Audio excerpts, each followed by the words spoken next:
A few years ago, rummaging through things my grandmother left behind, I found an unusual photo.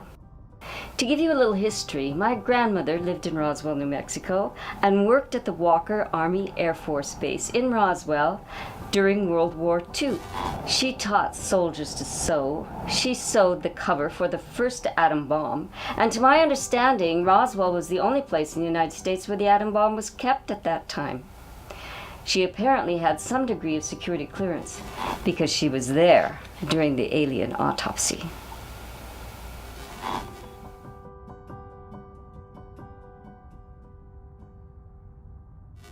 But this photo set my course on a mission to look into what is really out there in the world of UFOs and extraterrestrials.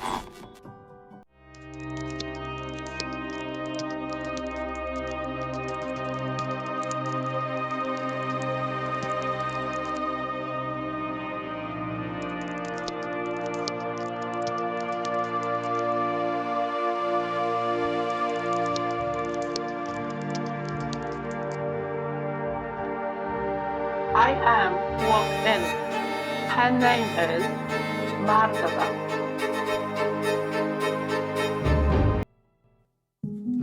We are in the hamlet of Pine Bush, New York. Pine Bush, New York in the 1980s was known as the capital of UFO sightings in the world, with 25,000 sightings being reported. Today, 2020, it is known as the capital of UFO sightings on the east coast of the United States. Besides the UFOs, there are a lot of paranormal activities that go on here, and there are paranormal researchers and UFO researchers that inhabit the area constantly. And we hope to find some and meet them and speak with them.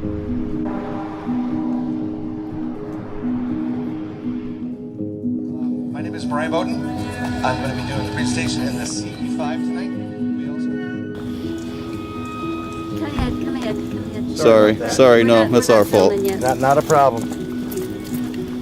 Hi, I'm Joan Otlich, and I'm with cameraman Anthony Tether in Pine Bush at the CE5, which I believe stands for Close Encounters. This is October 9th, 2020, and we hope to show you a lot more.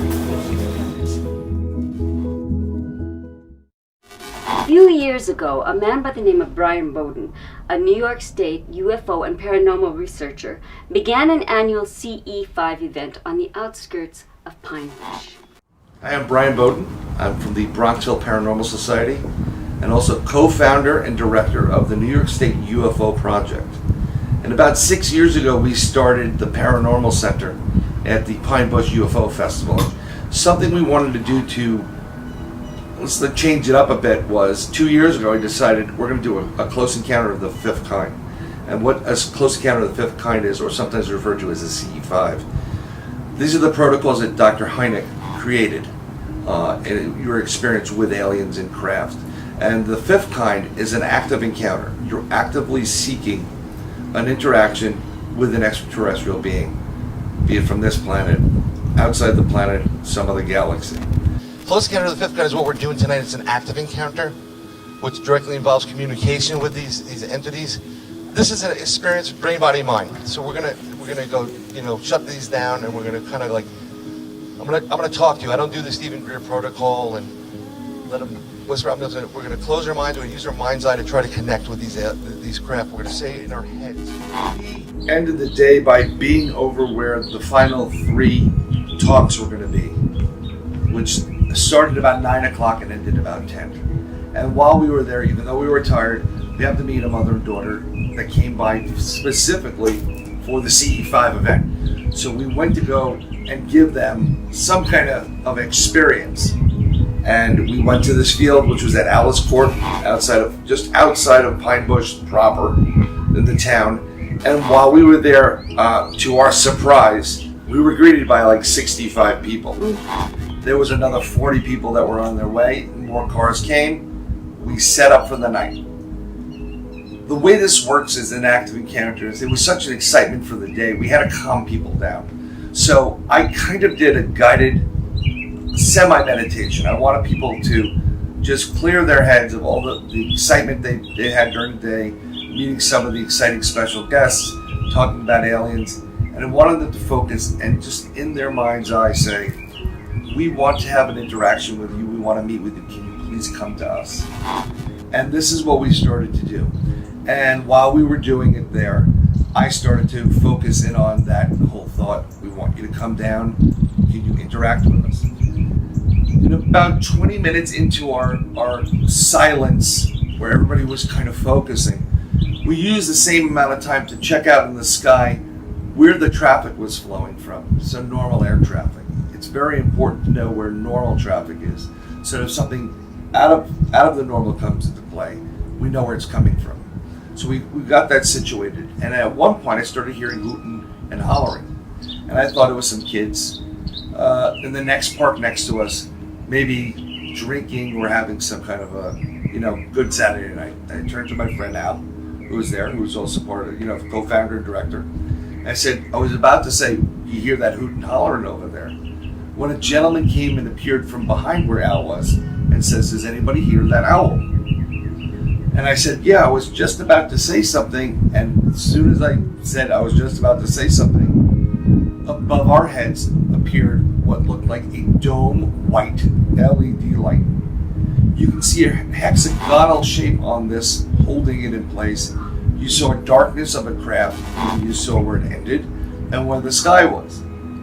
So everybody was just going and honoring, about this whole type of event. I was kind of blown away. And yes, I'm a researcher and investigator, but even when you get something like this, how could you not be? This was not something from our Earth. Made no sound. It literally hovered maybe 100 feet above our heads. Al at that point started doing some signaling with his flashlight. I had a red laser, and I started signaling with a laser.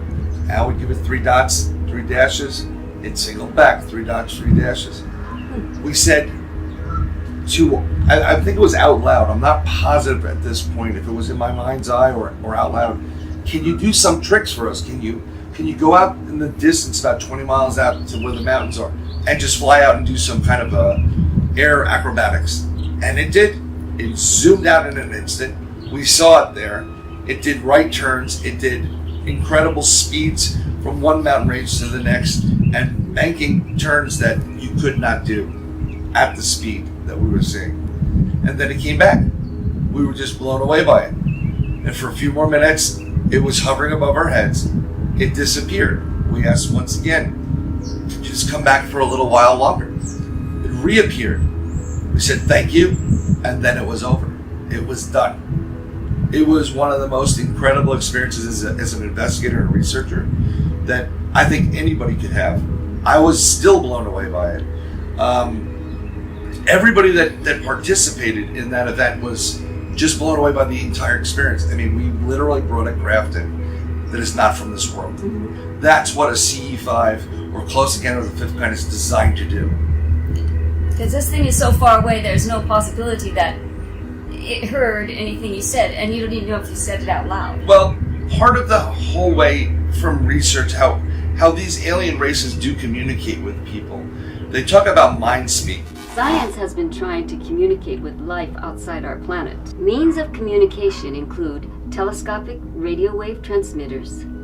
But now there are others who tell us that they are communicating with ET through forms of meditation, mind speaking. We're going to close our minds, we're going to use our mind's eye to try to connect with these craft. We're going to say in our heads, we want to meet you, we'd like to have an experience with you, can you please come forward?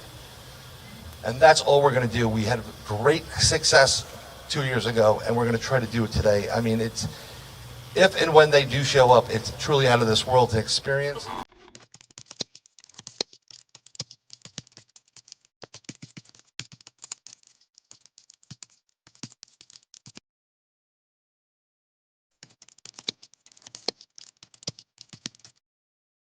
I have lots of communication. Yeah. Lots of communication. Whom are you communicating with? Well, different, species, or if you want to call it that, the different, groups. My main, I don't want to say main. basically Pleiades. The Pleiades are the ones I connect strongest with because they are the most involved with my life. People together collectively, 100 people that were witnesses to this event, collectively wanted this to happen. And when you hear that kind of call, you have to respond. Something we did a couple of weeks ago, due to the COVID, we had to postpone our CE5 for 2020 for a couple of weeks. But we went to Pine Bush on a Friday night, I think it was the 9th of October, and we conducted a CE5. There was 58 people there. And it wasn't a craft like a physical craft like we had before, where you see this huge dome, which is like 30 feet in diameter. These were anomalies in the sky that started off as 3 dots and looks like stars together.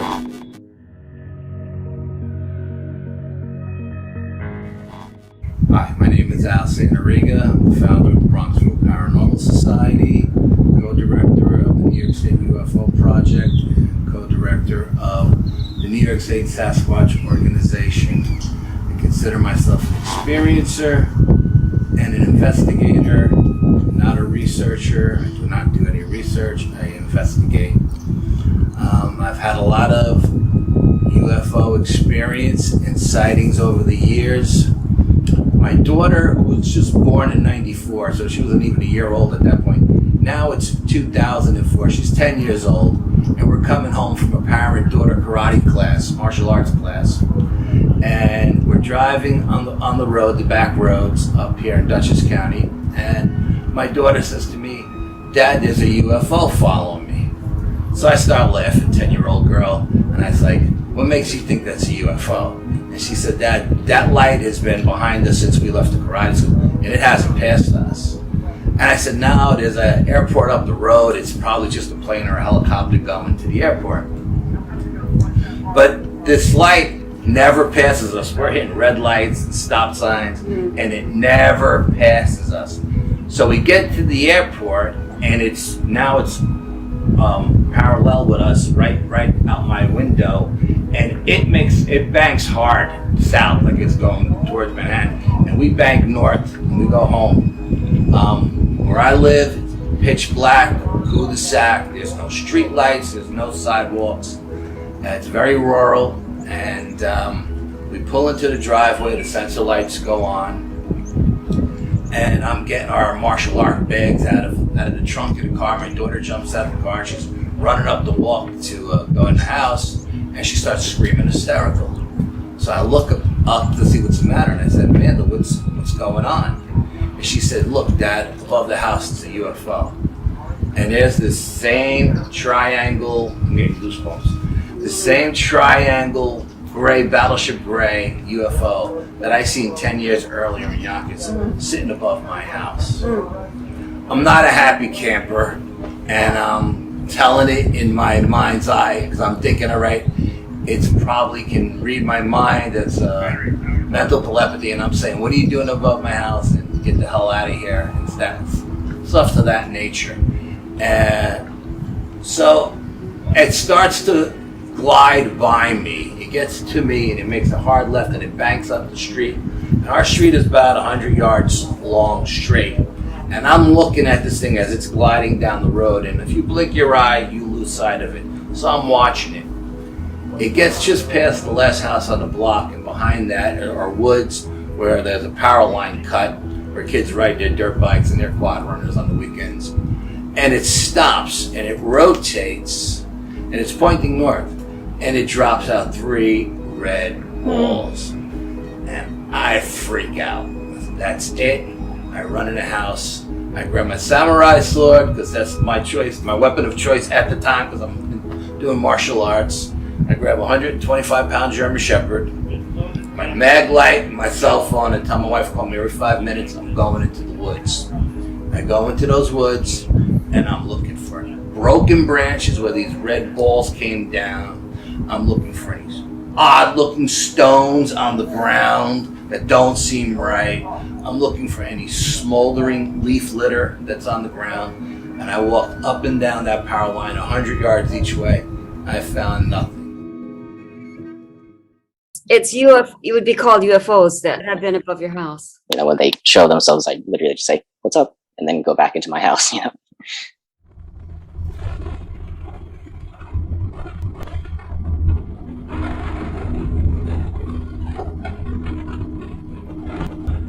I'm driving home I living in Bridgeport, Connecticut at the time. My brother's home. I got the basement of the attic apartment. I'm coming up from New York. I'm working in New York. I'm driving to Bridgeport. I'm on the Merritt Parkway. It was summertime, 7, 8 o'clock at night. The whole parkway is a parking lot.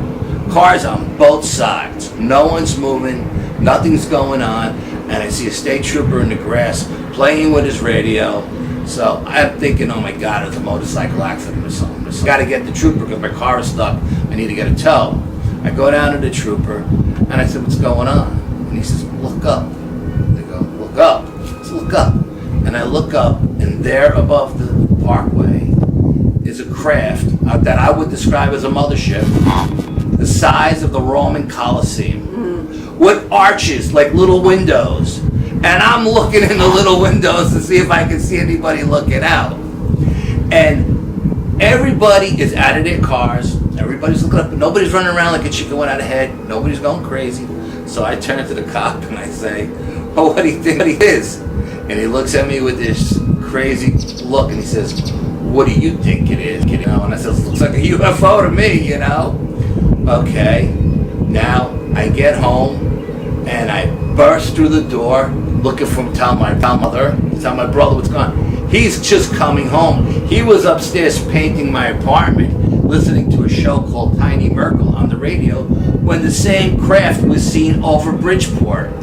And it was going towards our house.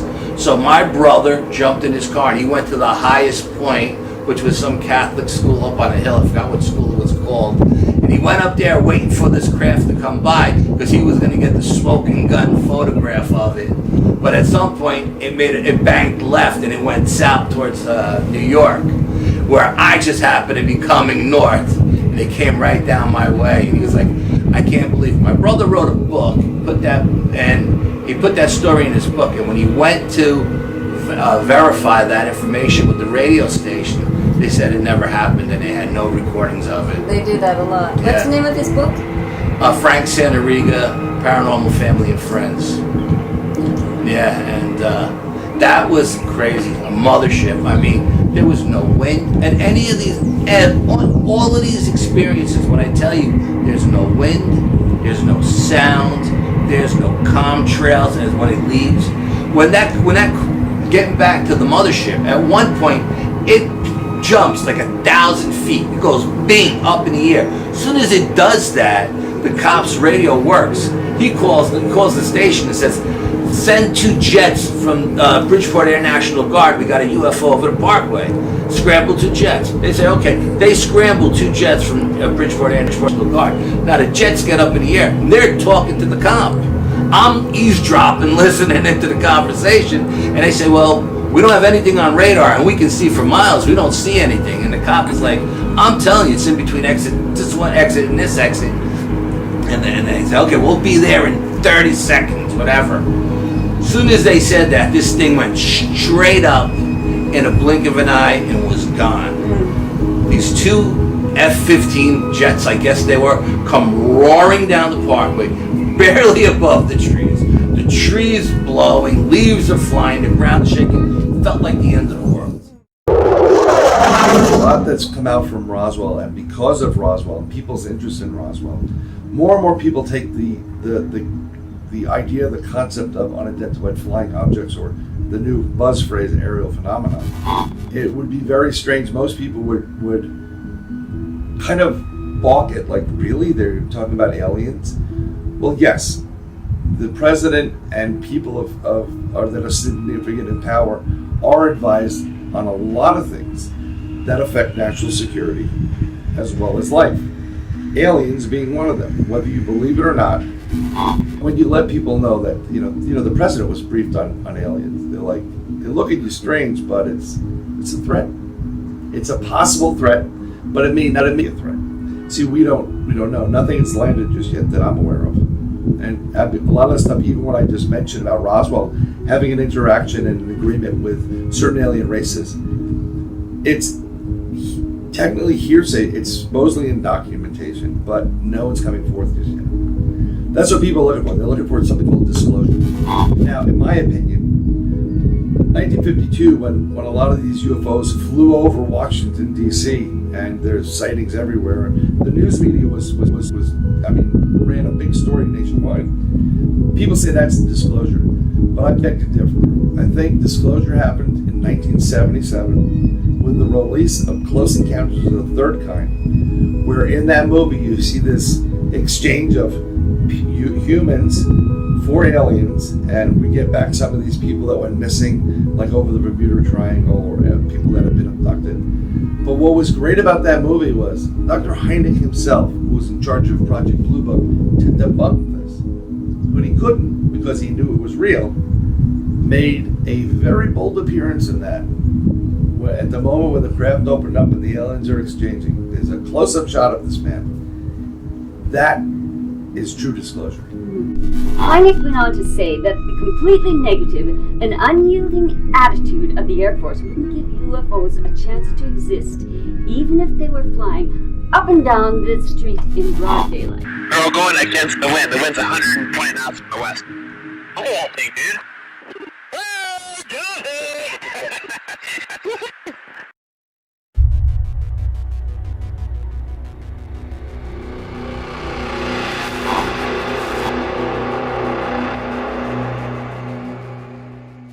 In our group, for paranormal purposes, when we go on an investigation, we have a psychic, and she's out in Arkansas. And before we go on an investigation, we have everybody scanned in red, because there's a safety protocol we have to keep in place, not only for members of our team, but also anybody that wants to join us. There are some people that don't have the fortitude to be in a certain type of experience without having a negative effect coming from it. And our psychic will read these individuals and say, yep, they can come. No, this one's going to be a problem. And we tell people straight up, if we're inviting you to someplace and we tell you at the last minute even, you're not going, you're not going. It's for your safety, it's for our safety. It could be anything. It could be a fight you had early in that morning. That little window of opportunity is terrible. So that's why we use psychics. Well, the Hudson Valley is just a hot spot for paranormal. When the Dutch settled Dutchess County, they named it the Devil's Playground. That was their name for it, because the paranormal activity was through the roof. They were terrified of Dutchess County. And there were other chambers where we felt that we went into, was going to this one chamber. It was a weird chamber. It had a small entrance, 3 feet high. But when you walked in, it wasn't built like all the other chambers, like a square box. It was built more like a dome. So when you went in, it opened up. And we were in there. I was in there with a group of people that I was hanging out with at the time. And my brother told me to bring my night vision goggles. And I said, why? It's during the day. He said, bring them anyway. I said, okay. And we went in there, and before we even got next to the chamber, I was getting a really bad vibe. Maybe we're not supposed to go in this one. I got a bad vibe. So I called my psychic, who reads the place through me. She says I'm a conduit. She lives in Arkansas. And she said, no, there's 3 people on your team right now that can't go near that chamber. And I was like, why? She goes, because they have subconscious fear. And if they go in there, there's something dark in there that will attach to them. Tell them to get in their cars right now and drive away. And meet you at a different chamber, a different location, because they can't even be in the woods, because whatever in that chamber is not attached to the chamber, it's attached to the land. So I was like, okay. She said, but you're okay. You can go in there with the people that you're there with, So we went in, and of course, we always protect before we do anything. We always say a white prayer, and we protect ourselves with sage and salt and everything, Whether we're going in the woods for a hike or we're going into stuff like this. And we went in there and we looked and we looked and we looked, and it had a really dark vibe to it. And I put the night vision goggles on, and there on the wall was an image of the face of the devil himself. And You couldn't see it with your naked eye. We put cameras on it. We put lights on it. We took pictures from every angle. At the time, I didn't have a night vision camera, and we couldn't get it to come out in any way, shape, or form with the cameras. But everybody took a turn looking at it with the night vision goggles, and it was there plain as day as the night vision goggles. And your mother, they have a bit of special abilities, he calls it like a feeling or a gut knowledge, something like that, of things. And your mother had paranormal activities happen to her. Right, yeah. I don't have any kind of that ability. So I'll just say I don't have any kind of ability like that. But Al seems to have. I mean, he's aware of things around him that I'm not aware when I'm with him. He has these feelings, like you say. People in the field that I'm intuitive and I'm sensitive, but I always say it's just I've always had gut feelings. My mother was working at the time in a dress factory, and she was making some dresses. And she had an uneasy feeling that day going to work. She had a headache and everything. And when she gets this feeling, she always seems to associate that with something's going to happen. Mm-hmm. So, but she still went to work that day, and as she was working, she's getting closer to lunchtime. She's getting worse. The feeling was getting worse. She went to grab out of her bin some material that she was working with to make the dress. She looked, and she saw the face of my cousin Adrian. My cousin Adrian, she was about, I believe she was like 23, 24 years old, but she saw her face with her eyes closed, dressed like in a formal gown. And my mother just fainted. It was just such a strong effect to her that she fainted. And, the people at work got her, some water and things. She says, well, I feel better now. And, I'm gonna take a little break now at lunch. And she started getting back to work. A little while later, maybe a couple hours later, my father went to the shop to pick her up. And he said, he walked in, and my mother saw him walking to her. And she said to him, she goes, I know why you're here. And my father says, why? Because something happened to Adrian. And my father took a couple steps back and how does she know this? She said, I had a vision of her right here. She says, she's dead, right? And my father says, yeah, she died. And that was, I think that's what got me going into writing the book and things, with my mother having those type of experiences.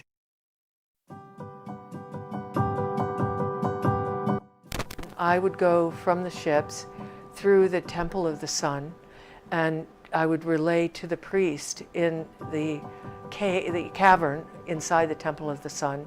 I would go through the portal there and tell him about what was happening in the Orion Wars, and as things became more dangerous. In this area alone, we have these stone chambers that I think personally may be portals. We've used it, we've done some testing on those things. It looked like we opened up a portal when we started using frequency through a series of frequencies through singing bowls. And in one of our research, I remember saying to Al, I'm like, I think we opened a portal because this purple mist started forming around this area. And so maybe we have a vortex or a portal or a superhighway for beings not from this earth. And I think you get it in this area. This is why Pine Bush is so important. What I was told was that the whole Hudson Valley was a portal. A portal? A portal, the whole Hudson, and things come in and out all the time. Yeah. Is that what the significance of the crystal? That being a portal makes it a portal?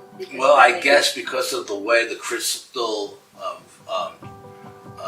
vibrates, the energy that it lets off. I mean, and apparently there are a lot of silver mines and iron ore mines and quartz crystal mines in the Hudson Valley that are no longer in operation, but they're still there, So this stuff is still in the earth. So if it's vibrating at a higher frequency, it's generating this energy up into the atmosphere, and it's creating a portal.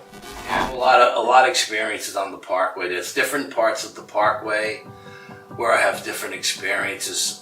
The further north I come, the more cryptid stuff I run into, whether it be Dogman or Bigfoot.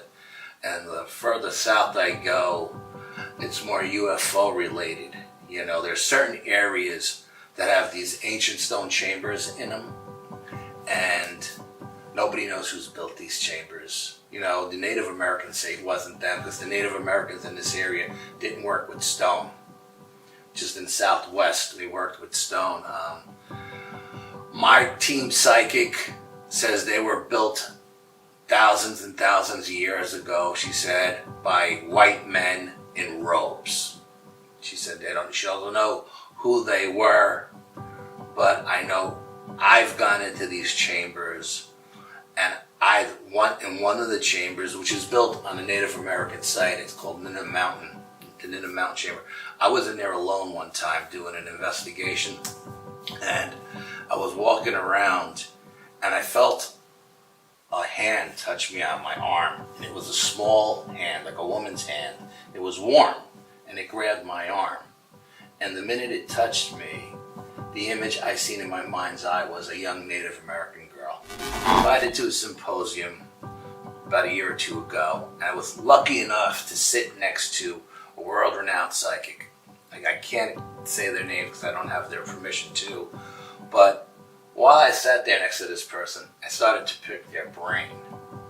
And to my surprise, they were very, very friendly and down to earth, nicest person in the world, And considering I was a nobody and they were world renowned, And they told me that all the creatures that we consider to be cryptids, Bigfoot, Dogman, Lizard Man, Mothman, all these kind of creatures, that the rake, she said, all of these creatures are from different dimensions.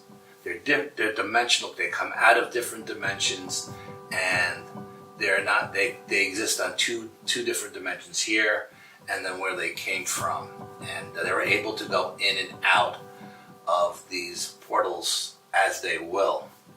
And that's why you never find the body or anything like that.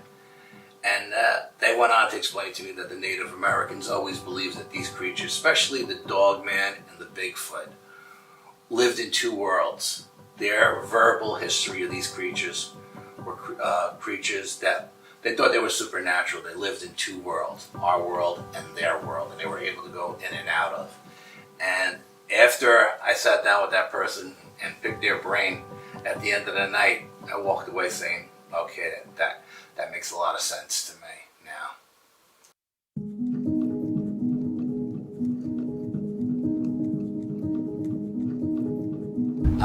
In 2012, I had so many sightings that I had to call my brother, who's a parapsychologist and an author, and I said, Frank, I think I'm losing my mind. Every night I'm seeing a different shaped craft in the sky. And he said, no, you're not losing your mind. And he said, you need to find a group of like-minded people and talk about it so you don't make yourself crazy. And I did. I found a group. That's where I met Brian. And I discussed it, and everybody kind of said I was okay. I wasn't nuts. I said, okay, that's good. We deal with a lot of cases. A lot of people have discovered the New York City UFO project. It was initially designed because, for some reason, people in the paranormal community, you can't do paranormal and UFOs and research cryptids and what have you. They don't like it. So we started this group for two reasons. One, to just not get harassed by people like, oh, but you're a paranormal group. We're a research group. Research, investigations, boots on the ground. We're there to help people, and that's what we try to do. But with the New York City UFO project, we've been fortunate enough to do 2 live meetings a month up until the COVID happened. We do one at Yonkers, New York, for the New York City tri-state area, and we did one up here in like the Red Hook area. It's a little bit upstate New York. New York's a pretty big state, but we try to get people to come to them. The reason why we have these live meetings is to discuss what's going on in UFOs, not only from our perspective, but other people's information, any new sightings. But we're putting together a forum where people who are having these experiences, people who are seeing a UFO in a craft, people who have a gray alien appear in their room, or an abduction and they're scared and they don't know what to do about this. We want them to be in a forum where there are like-minded people, where they can listen to stories, they can add to the stories, and they have a place to go that's safe and secure. That's what it was developed for. I mean, we're doing our research as well. We have a hotline number that they can call and they can report it. We're going to go investigate. We have a couple of cases right now of repeated abductions between a reptilian, another one who's brand new to being abducted and is just very traumatically upset by it. So there's a lot of things that we do, but it's pretty much to give a voice to people that are scared. And we're going to say, look, this happens. We have no magic wand to make it not stop happening, but know that we're here, we'll listen. We're not going to make fun of you. You're going to have a resource, you're going to have other like-minded people to talk to about it, and that's why it was created. We had a gentleman come in, he was an older gentleman at one time, one meeting, and he was terrified.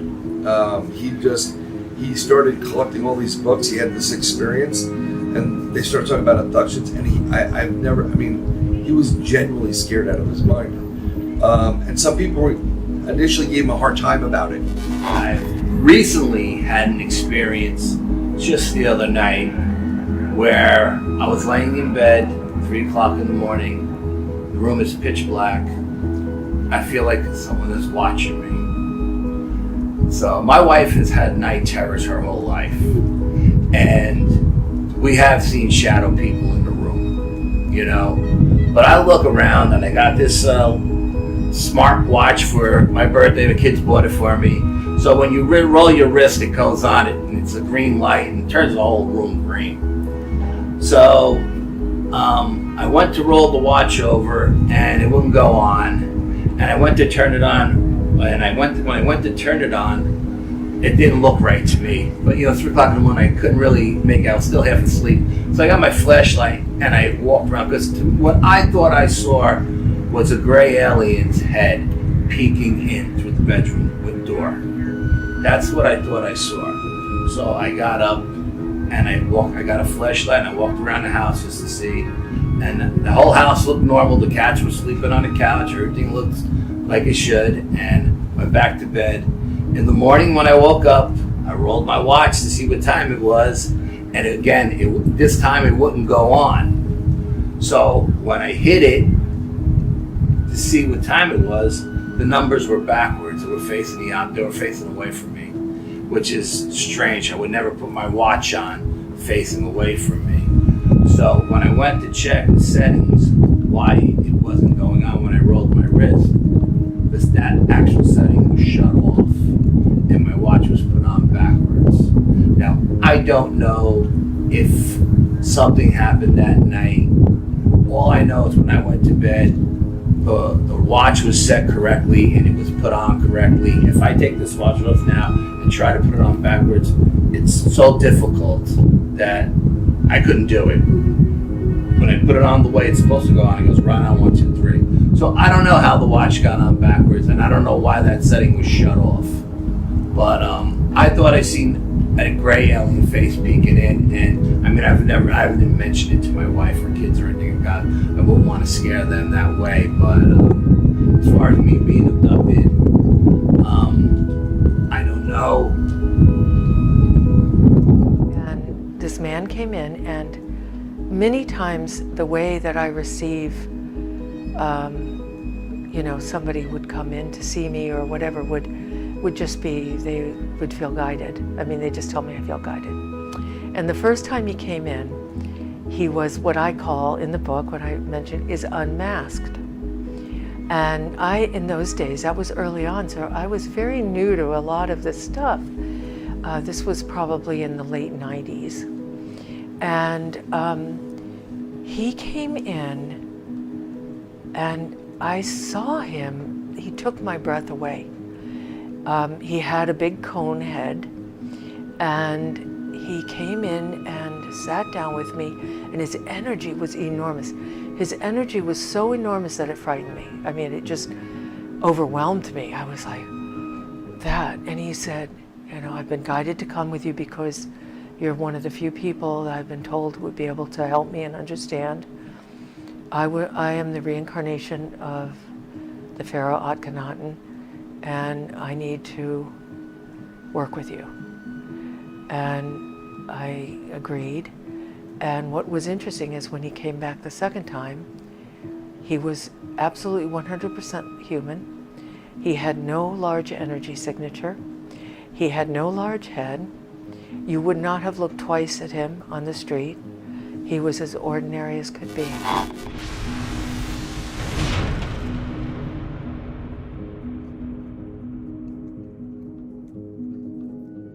My daughter was like 10 years old at the time. My son was like 6 or 7. And she went as Dorothy from The Wizard of Oz that night trick-or-treating. And we went around the neighborhood and we did all the trick-or-treating. And at the end of the night, we all went upstairs on the second floor to bed. And my daughter and my son slept in the same room. My wife and I had the master bedroom. And at the foot of my bed, I had a 125-pound German Shepherd that I had spent a lot of money on to get him canine trained. And I'm laying in bed, and I have this, what I thought was a dream at the time. I was out of my body, and I was sitting on my headboard. On our headboard, the way it's set up, it has mirrors and shelves. It's flat on top. You could actually put stuff on top. But I'm sitting on there, and I notice out behind me through the shade in the yard is a bright light. And I'm thinking to myself, what's going on? When I notice that there were 2 tall gray aliens in the room, and they were levitating me, and they're floating me out through the wall. And I'm thinking, how the hell are they going to get me through the wall? It's October, the windows are closed. How are they going to get me outside, number one? And number two, why isn't my 125-pound German Shepherd attacking these creatures? So as these thoughts are going on through my head and I'm watching all this happen in slow motion, my daughter starts screaming in the other room at the top of her lungs. She starts screaming at the top of her lungs. At a moment's blink of an eye, I'm back in my body. The 2 gray aliens are gone, and the dog jumps up. My wife jumps up. The dog heads to the kids' rooms. My wife is in there. I come in last, and my daughter has got my son, her arms wrapped around his legs, holding him down on the bed. My son doesn't know what's going on. He's crying because he doesn't know what's going on.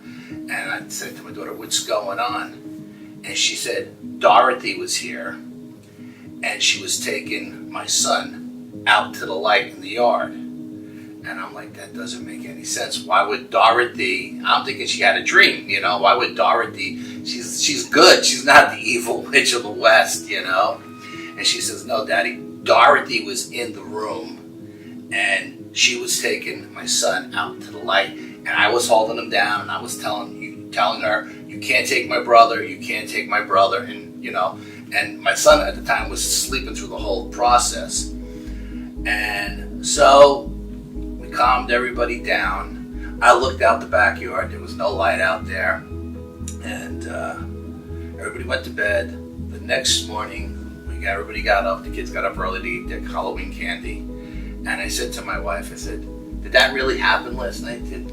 Or was I dreaming? And she said, no, it really happened. You know, your daughter had a bad dream or whatever. Now, she doesn't know what I was experiencing before that because I never told her. If it wasn't for the experience that my daughter had in the next room over, I would have thought that whole experience was a dream. But the kids kind of validated to me that, you know, there was something going on that night. And then apparently they weren't after her. They were after my son and myself. And they were tall grays, 4 or 5 feet tall, skinny grays. Years go by, I don't know, maybe another 5, 6 years go by, and my daughter had our master bedroom. My son stayed in his room, and we had moved downstairs into the spare room. And I was getting ready to get total knee replacements in both of my knees. And I was laying in bed, and in the middle of the night, again, the dog is sleeping at the foot of the bed, and at the middle of the night, I seen a bright light come in through the bedroom window. Even though we had the lockout shades on and everything, this light came through and lit up the whole room. And I woke up and I looked, and I didn't have an out-of-body experience at this point. I was still in my body, and I was just laying there, and there were two small gray aliens in the bedroom. One at the foot of the bed, one on my side of the bed. And again, I couldn't understand why the dog didn't wake up. My wife slept through everything. She was sleeping. So I'm sitting there and I'm looking at them, and as they get closer to me, they're going like this over my knees. And I'm thinking, oh wow, maybe they're going to heal me and I won't have to go for these surgeries, these 2 total knee replacements, which is, the surgery is a nightmare, and what you have to do afterward is even worse. And I thought maybe they were going to heal me, and they were going like this over my body. And I don't know if they were trying to levitate me or if they were trying to heal me. I'm not really sure. But at one point, one of them started getting closer to me. And I said to myself in my head, and I said, I wonder if they can hear my thoughts. And I looked at them, and they just ignored me. And then I said, this guy's a pretty scrawny little guy, you know? I'm a pretty big guy. He gets a little bit closer. I'm gonna grab him, and I wanna see if he can make me let him go. And when that thought popped into my head, they both stepped back and went, ooh, like this. They put their hands up, they went, ooh, like this. And then they blinked out, and they were gone. And I got up, and I searched the house, and I went out the back door to see if there was anything in the backyard, lights or anything, didn't see anything. Thought it was a dream, honest to God, I thought it was a dream, but then I started thinking back what happened years before on that Halloween with my son and my daughter, and I don't know if this was another visitation from a different group of grays, but these guys were small. These guys were puny compared to the other guys. We are here all alone, or so we think we are. And actually, this is where the CE5 event happens, the Close Encounters of the Fifth Kind, which is to communicate. And we're going to show you how it's done. Actually, there's a little meditation verse, something like the order of a prayer, but it's an invitation. And they don't say it out loud. They do a form of transcendental meditation. And with that, they shoot their lasers high into the sky and quietly, internally are calling to the UFOs, to the extraterrestrials. Show yourself to us, we are your friend. We're gonna try. Let's see what happens. Say to me, prepare yourself, you are to become the voice of interplanetary parliament. You became a channel for the transmission of messages from cosmic intelligence. Yes, that's right.